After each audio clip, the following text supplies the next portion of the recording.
Welcome back to another Edgeworth Series preview, and this one we're going to be taking a look at another Western Conference first round matchup here. The Edmonton Oilers, the LA Kings going head to head. If you look at the season series, we got the Oilers 3-1 against the Kings this season, and it seemed like if you were watching the final game of the year, the LA Kings might have been trying to play against the Oilers in this first round matchup. But to help us break it down, we've got Rob Pizzola, So Money Sports, and Matt Alber here breaking this one down. Alber, we'll go to you first. We see this price right now. Edmonton minus 206, the Kings plus 178. Is this about where you expected it to be? Yeah, it's pretty close. Like Edmonton's definitely a deserving favorite. I mean, you kind of have like obviously past series of these guys to pull off of too. We've kind of seen how they played out with Edmonton beating them. I mean, this is probably the best Oilers team over the last few years. So no, they are big favorites and deservingly so. And Rob, as far as these two teams match up, I mean, we've seen them go head to head. I mean, what feels like year after year after year at this point. But as far as it goes for this season, what is it that you're looking at for advantages that either team may have against the other? Yeah, I think Edmonton certainly at the top end of the lineup has the edge, right, with their star power. This is very similar to Colorado, Winnipeg, where you have an Edmonton lineup that's a little bit more top heavy, and you have an LA Kings lineup that likes to roll three lines a little bit more depth all around. You have goaltending questions on both sides, and that's not to say like Cam Talbot and Stuart Skinner haven't had good years, because they have. But Stuart Skinner got pulled in 4 of the 12 playoff games for the Oilers last year. He didn't play super great down the stretch here either. So that's certainly a concern. I think, these teams know each other very well. And you talked about the season series matchup off the top, and the Oilers won 3 of those 4 games. The Kings had 13.8 expected goals in their series matchup against the Oilers. The Oilers had 13.6. It was a very even season series. If we even look at Corsi in those games, the Oilers ended up plus 12 overall in 4 games. So 3 extra shot attempts per game. These are teams that know each other well. The difference is Edmonton has that elite talent. They just basically have to avoid frustration against a team that can really frustrate you. I mean, you look at the top 9 for the Kings, they have very good defensive centers, one of the best in Philip Deneau. They know how to push Edmonton's buttons. And on top of that, it's kind of strength versus strength, because the Oilers have this lethal power play, but the Kings have such a good penalty kill, 84.6% this year. They really know how to shut it down, and they score shorthanded goals. So to me, it's all about the Oilers maintaining composure. I think they're the best team from top to bottom, but they can't get in their own heads. They can't let this grind it down style of the Kings really get to them. It hasn't happened over the last couple playoffs. Edmonton has gotten the better of LA, but LA is just going to keep trying to push those buttons and try to, kind of will their way to a series victory. So I think the series price is fine. I think Edmonton is certainly the better team, deserving favorite, and likely will win this series if they don't play the style that the Kings want them to play. So, Money, one of the things that we've talked about when we looked at, some of the other series that were a little bit further apart price-wise than even this one was the ability for an NHL playoff series to kind of overwhelm you, get the best of you, and one of the teams that's the underdog coming in can take advantage of that and surprise some people in the first round. When it comes to grind it down hockey, the LA Kings seems like they might be able to do that just based on their style of play that we've seen them do kind of portray throughout this season. Is that going to be, do you think that might be a factor here? Do you think that might come through against the Oilers in the first round? I think that there's a higher chance of that coming through, excuse me, than what the odds indicate here. Yes, the Oilers should be deserving favorites. I agree with Rob and Matt that the price looks fair. However, that doesn't mean that I agree with the price, right? I think that these teams are a lot closer than what the price indicates. Let's not forget, right? Last year, Kings were up 2-1 in that series. They were up 3-0 in Game 4 as well, right? Mm-hmm. Chances are, if they don't blow that game, they win that series up 3-1, probably, right? Now, the Oilers are a better team than they were last year. Rob mentioned they have better higher end skill, absolutely. There's no debating that. But I look at this Kings team, and there was a reason why I was okay with the Canucks even losing the division as long as they avoided the Kings. Right? This is a team that I saw firsthand what they can do to high end skill.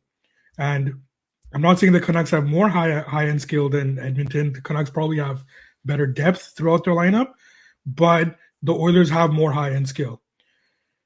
I worry about the Oilers here. I worry that last year a lot of their success was on the power play against the Kings. The Kings penalty kill really can't get any worse than it was last year. So you have to expect that to be better. Goaltending wise, what if I told you that Talbot had better numbers than Skinner this year? Right? As much as we'd like to rag on Talbot, he did not have a bad year. Right? Like there were stretches where he looked terrible, and there were also stretches he looked very good.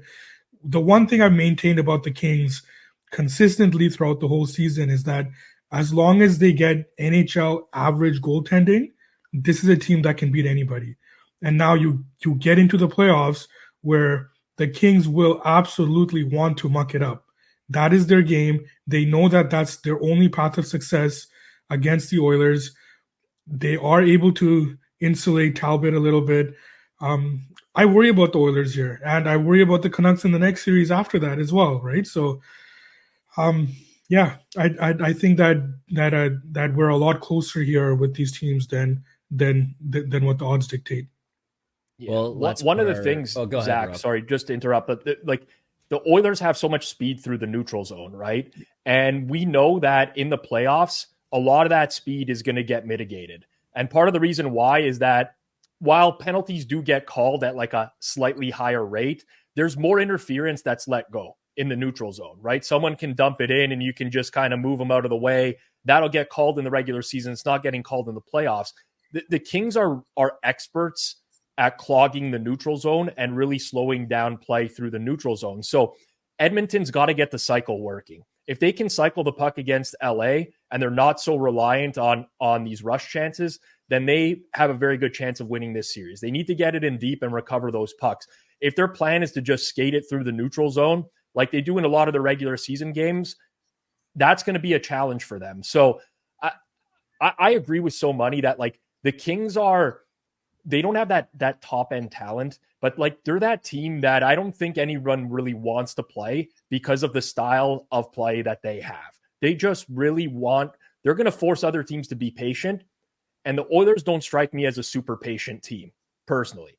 That's not to say that talent can't win out over time, but I do think that the way these teams played in the regular season, there was a lot of very close games, back and forth. Honestly, played to like a 50-50 when you look at the metrics. So the Kings have it in them to upset the Oilers, even though, generally speaking, we look at these rosters and we say, well, Edmonton, like, look at all this talent, not only in the front end, the back end as well, with the emergence of Bouchard. The Kings are like a dangerous team in the playoffs, despite where they ended up in the West. Yeah, and like I think the other interesting part of this, sorry to cut you off, Zach, is like Kings lose last year to the Oilers, just kind of realized they didn't have enough top end talent. Go out and trade some of that depth for Dubois, right? And it's like you get a guy like that for this series against a team that has a lot of high end skill. And it's like obviously they got him down on the fourth line right now, but it's like that's why they brought this guy in, right? Like they brought him in because they were just kind of getting overwhelmed by all the top end talent that the Oilers had. So it'll certainly be interesting to kind of see how he's deployed in this series. And now let's get to our betting, our betting previews for this one. As far as best bets go, breaking down matchups, breaking down series prices there. But everyone here on this panel has some way to approach this one from a betting perspective, whether that's ahead of the series or if it's actively managing positions within the series. And Alber, starting with you here, what's one way that you're going to be looking to approach this series between the Oilers and the Kings? Yeah, so it's similar to how we kind of talked about, I think, the Boston-Toronto series yesterday, where I think the longer the series goes, the more I think it benefits LA. And if they're kind of able to kind of keep Edmonton at bay and everything, like I do think it benefits them in the long run. At the same time, if you like Edmonton, like I'm looking to have series end in 5, like -2.5, something like that. Like I personally haven't bet anything here yet, but like an Edmonton minus 2.5 plus 220, a win in 5 at plus 400, something like that, I think is pretty good. At the same time, like it is hard not to kind of look at LA plus 1.5. Like Rob said, like they were a 3-0 lead in game four away from going up 3-1 in that series. And the plus 1.5 didn't even end up getting home because the Oilers came back and then won the next two. So that's kind of how I'm looking at it, just depending on which side you like. Like if you like Edmonton, I think you kind of anticipate that the series may be done in 5, maybe 6 games. But no, that's kind of where I'm at. But Money, what is your attack angle at this series? So I've made a couple of bets here, and I fully concede that there's a emotional hedge component to one of them, right? So I did bet the Kings in this series against the Oilers. Um, I've I made this minus 150, right? So like I know I'm off market, right? So I did bet the Kings here. Um, I'm hoping for the Oilers because the Oilers are a better matchup for the Canucks. I also bet the Kings to win the Stanley Cup. I think 30-1. This just has the feel of that team, right? That team that if they can get over the Oilers hump, that they're built to do it. So I'm I know I'm looking ahead. I'm talking about the Canucks Kings matchup, but that's where my emotional bet on the Kings Stanley Cup has come in. But for this series, I've already bet the Kings here. All right, there you go. There's some emotion playing into this one here, perhaps to a degree. To a degree, Rob, these are two teams that I can't imagine you give a piss about either way. What are your thoughts on this one from a betting angle? I'm actually intrigued in the series. For Somani's Kings future, I mean, we know that Gary Bettman would rather fold the league than have a Canadian team win the cup. So Edmonton, Vancouver back-to-back for LA. I'm not saying the fix is in or anything like that, but, Bettman's not a fan of the Canadian market, so I don't hate that. I'm going to approach this one at a play level. So let's apply some logic here. But anyone who plays Edmonton in the playoffs, what are you going to try to do? The emphasis is going to be shut down McDavid and Draisaitl. Now, they're probably going to be playing on separate lines to open this series with McDavid 1 center, Draisaitl 2 center. The Kings have solid defensive centers, Philippe Deneau, Blake Lizotte, Kopitar at the top of the lineups, not what he once was defensively, but still solid. So I kind of like those matchups in the sense that you have guys that are going to frustrate McDavid and Draisaitl throughout the series. Who's the beneficiary of that? Ryan Nugent-Hopkins, in my opinion. He's scored 2 goals in the 20 games for the Oilers post-trade deadline. It was not a result of not getting good looks. He had 6.4 individual expected goals in those 20 games. That was basically the same as Leon Draisaitl. The difference was that Ryan Nugent-Hopkins shot 3.9% in those 20 games. His career shooting percentage is 12%. The worst season he's had in the past decade from a shooting percentage standpoint was 7.1%. So you have a guy now who's still getting very good looks. The ice is probably going to open up for him a lot more with the coverage that's going to be on McDavid and Draisaitl over the course of this series. And I mean, simply put, I think this is a player that's due here. He's still going to get 20 minutes a game. He's going to get time on power play 1, and he's going to be priced at least 2-1 to score in every single game in the series because that's the way he's been priced down the stretch for the last 10 games, including games against like the Arizona Coyotes where they've been at home minus 250 favorites. So personally, I'll be betting Ryan Nugent-Hopkins to score goals over the course of the series, probably in every single game. And I'll actually even look at some multi-goal prices because I think the Kings are going into this and it's like frustrate McDavid, frustrate Draisaitl, make the secondary players do something. I think that's the game plan for LA. And I think Ryan Nugent-Hopkins is going to be a big beneficiary of that. All right, there you go. 3 different perspectives on how to be betting on this series. And to close this one out, we'll go through and find out who everyone thinks is going to be winning this series and in how many games. So Rob, over to you. Who wins between the Oilers and the Kings? How many games does it take? I think the Oilers will win the series in 6. Okay. And so Money, your prediction? Unfortunately, Kings in 7. I'll I'll step out a little bit and say Oilers in 5. All right, I'm going to close this one off with Kings in 7. I want to see this one draw out, and I do agree with Alber's statement that the longer it goes, the better.